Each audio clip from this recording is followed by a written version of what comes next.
Hello friends, welcome back to another product demo and alpha leak sesh with me, AVB. Today we're going to be diving deep into Bastion Protocol in what is a continuation of our theme of DeFi summer in Aurora and NEAR, which is just getting started.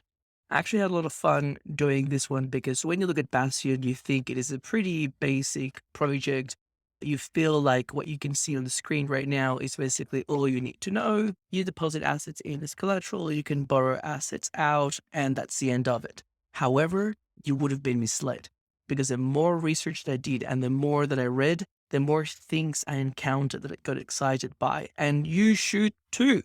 So we'll be covering a lot of content today. There will be timestamps at the bottom if you want to have a scroll through and jump straight into what you want. In general, we'll be looking into what is Bastion Protocol and most importantly, why they are different from other protocols. We'll also be looking into how you can make money. So that will include the BSDN token, the current insane liquidity mining programs, the stNEAR integration, and more. So without further ado, let's jump right in. I went on an expedition and I read basically all of Bastion's blog posts. I would strongly suggest you follow them on Medium. They've got really good content, very comprehensive. And one of the things that I really like is that they start really mild, talking about themselves. And then as blog posts go, they get a little bit more competitive. Let's put it that way. So about Bastion. Bastion is a decentralized lending and borrowing protocol built on Aurora, NEAR's EVM compatible layer. For those of you that are new, Aurora is basically Ethereum deployed as a smart contract on top of NEAR, which is pretty wild when you think about it. Two things that I really like about this introduction is they highlight the benefits of building on Aurora and the benefits of Aurora being within the NEAR ecosystem. Aurora enables Bastion to create an autonomous interest rate engine with superior capital efficiency, fast transactions, ultra low transaction fees, precise liquidations, and harness the underlying UX benefits of NEAR. Every time I see UX in NEAR, I get excited. This is why I got into the ecosystem, and this is why I strongly believe we're going to win. If you want to win in long term, you need to create a product that users can actually use. Sorry, I got a bit carried away. The other thing that I love is that they even have an Aurora Thesis. This is when I was reading, it was like the meeting of the minds. I automatically felt like I knew them and we're basically the same person, but I can't code. Aurora Thesis. We are on the brink of an explosion in Aurora DeFi. Correct, sir? First, Aurora has 1 second block time. Very fast. In parentheses, in case you were wondering. And one of the cheapest fees of any old EVM. This is very true. I've gone everywhere. I've been Polygon, Phantom, Avalanche, BSC, Arbitrum. Aurora is by far superior. The second point is a really big one because a lot of people would look at Aurora and say, maybe there's not much happening there. Wrong you are. Many DeFi projects were simply not possible until recently. Aurora has just had a very important engine upgrade, which doubles the transaction size capacity. If you're interested, I'll link it on the comment section below. This one just released, which enabled Origami and Bastion to launch. And there are still greater optimizations to come. Third, huge projects are currently integrating, including Curve, Ribbon, Chainlink, Abracadabra. 4, introduction of a predictive fee greatly improves transaction user experience. And 5, large liquidity mining programs are coming to Aurora. I love that at the time, this was a bit of foreshadowing. We're teasing users, but this blog post is like a little bit old. So we actually know what the liquidity mining incentives are, and they are pretty insane. Now, the last thing I'll add before we jump onto the juicy bit about liquidity mining and what makes Bastion different. The other bit of foreshadowing is chain native protocols for the win. Bastion is focused on being the leading lending protocol for Aurora. Chain native protocols have a hungry team, and you'll see in a minute, these guys are very fucking hungry. With singular focus, a new token allowing ecosystem natives to get in early. This is massive. This creates a lot of loyalty between users. The important bit in Wagami, we're all going to make it, is the we component. People like to get in early, be able to provide feedback, be able to grow with the team, but most importantly, we all want to capture some capital gains. So getting in early and accumulating this sweet Bastion token is very important. And then finally, deep and intangible relationships with the ecosystem. Now, I mentioned things are getting a little bit rowdy. So on the latest blog post, we can start to see Bastion's ambition and vision, where they start to throw a little bit of shade to all the projects, but I'm personally loving it because this is what we want to see. With each project, with each product, you always need to ask, how are you differentiated? How is your value position better than others? Because when the liquidity mining programs end, something needs to keep people around. Quote, all of Aurora's current lending protocols are almost identical compound forks. Hertz. If you're not familiar, Compound is one of the first lending protocols on Ethereum. Bastion plans to be much more capital letters. Realms are the first of an exciting lineup of product protocols coming within just the next 2 weeks. We'll talk about Realms in a minute. Bastion differentiates with a focus on innovative time-based tokenomics and superfluid composability. So let's unpack all of these. First, Oracle. Bastion is indeed the first lending protocol on Aurora to integrate with Flux. We will be making a video about Flux very soon. However, all we need to know for now is that oracles are very important when it comes to lending protocols, because if the price feed is wrong or can be manipulated, that is actually quite serious. They could liquidate people. They could allow for any number of exploits. So Flux is a leading edge oracle, which is on NEAR and expanding to Solana and other blockchains. They aggregate a series of centralized and decentralized data sources, and it is exciting to see Bastion integrate them. Next, Bastion token. The Bastion token is a pretty standard governance token, and it will serve to align incentives. Now, don't be discouraged when you hear governance tokens, because remember, every token is a governance token, if the SEC is asking. Later down the line, as the project becomes more decentralized, there is a very strong chance that the token holders will be able to vote in a revenue sharing mechanism or anything else as they see fit. Next, and this is where things get extremely interesting, if you've tuned out, come back. Bastion pre-mining. So here we need to look at a combination of 3 things. The first one is the publicly announced pre-mining program. The second one is UI and UX. How is this information being relayed to on the user on the front end? So here is a window of opportunity. If you are an everyday user on the Bastion main website, what can you see which is different from what is on the blog post? The blog post obviously has more information, and this could inform your decision either way. 3, the extent of the liquidity mining program. So let's start with how much cashola is on the line. Bastion Protocol has received a whopping $2 million DeFi grant from Proximity Labs. Proximity Labs is an extension of the NEAR Foundation. They have a lot of money to make sure that DeFi on NEAR and Aurora is a success. Bastion is passing all of the $2 million on to users as liquidity mining incentives in the form of both NEAR and Aurora.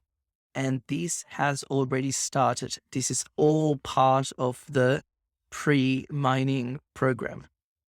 There is a video tutorial on how to pre-mine, which I'll add to the notes below. As you can imagine, this pre-mining is shaping up to be extremely juicy. So to give you an example, with stNEAR, users will be earning 6 forms of yield. The first one would be the 10% standard staking rewards.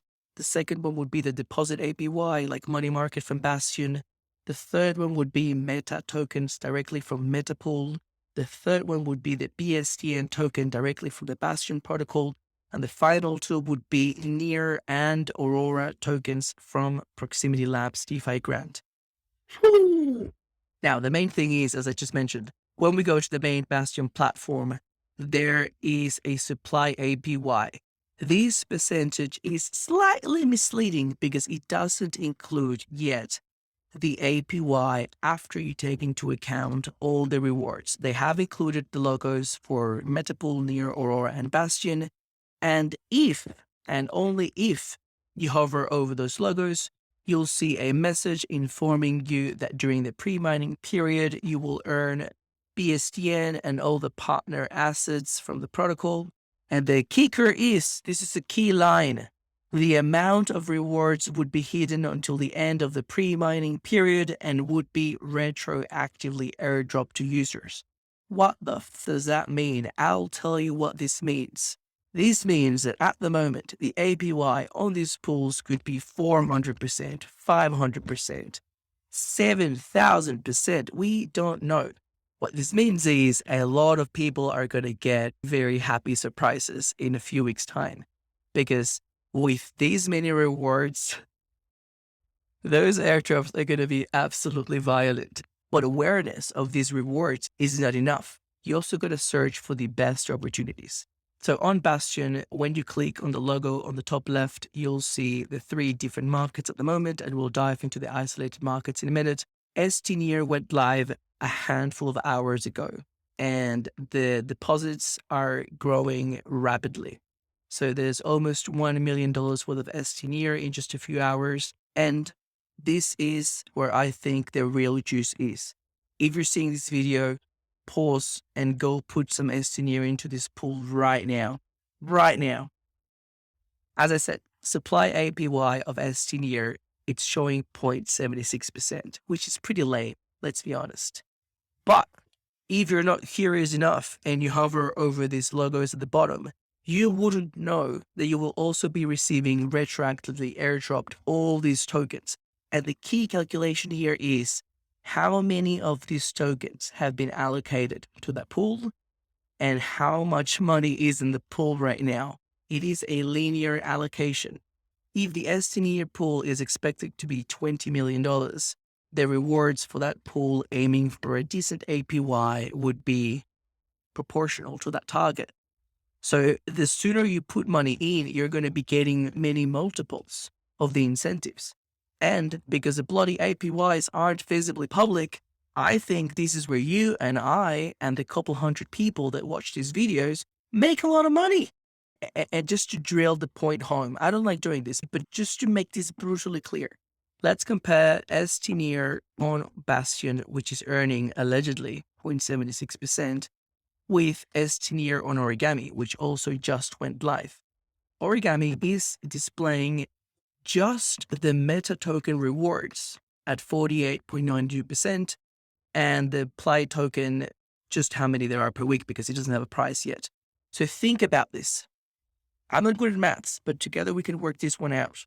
If stNEAR on Origami is paying 48% with just the meta rewards, it's one token. Imagine what stNEAR is going to be paying on Bastion with Meta, NEAR, and Aurora. You see what I'm trying to say? The other thing that I think plays to our advantage right now is that I've passed some feedback onto the Bastion team. The stNEAR is currently on an isolated market. So we've got the main hub with the core assets, NEAR, USDC, USDT, Ethereum. And then stNEAR is in the Aurora ecosystem isolated market.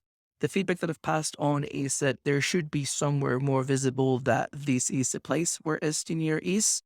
Once again, you're going to play this to your advantage, friends. If it is slightly harder for people to find stNEAR, and it is not entirely clear that the rewards are astronomical, you have to pounce on this opportunity. This won't last forever. These videos are called Alpha Leak for a reason. You have to like, subscribe, click the bell button, follow me on Twitter, and together we're going to make it. Now, the 2 final things that I want to say, I know that this video is super long, but I'm just having a lot of fun. Bastion really is delivering on their promise on being different than other lending protocols. So today, they just announced the introduction of Bastion Realms, a hub-and-spoke design enabling isolated pools and leveraged yield farming. Realms enable full-stack customizability of asset parameters, act as a sandbox for experimentation with innovative oracle and interest rate mechanisms, broaden the horizon of DAO-to-DAO partnerships with Bastion, and allow us to lease the long tail of assets. Now, I'm not going to lie, some of these concepts are new to me, and I may not be grasping the technicalities of it just yet. we'll probably do another video on then later on. However, very simply put, Bastion is enabling to have multiple mini markets within themselves, which enable for maximum exploration and maximum value creation. So far, they have announced different themed realms, including the Aurora ecosystem, which is so stNEAR is the only token there at the moment. They're also going to enable Tree Solaris LP tokens. I think this is going to be amazing. Being able to borrow money against your LP tokens is going to be a life changer. And multi-chain realm with Aurora, Luna, Avax, Matic, and others. If you're interested, I'm going to post a blog post on the notes so you can dive deeper into the technicalities. And of course, if you have any questions, join their Discord, follow their Medium, their Twitter. I will leave all of the links below. Friends, I know this video has been very long, but I really, truly hope and believe it will be worth your money. You put an hourly rate to it, you should be making that money back easy if you pay attention and you jump on this opportunity with me. Let me know in the comment section below if you enjoyed the videos, if you have any questions, and what you would like me to cover next. Peace out.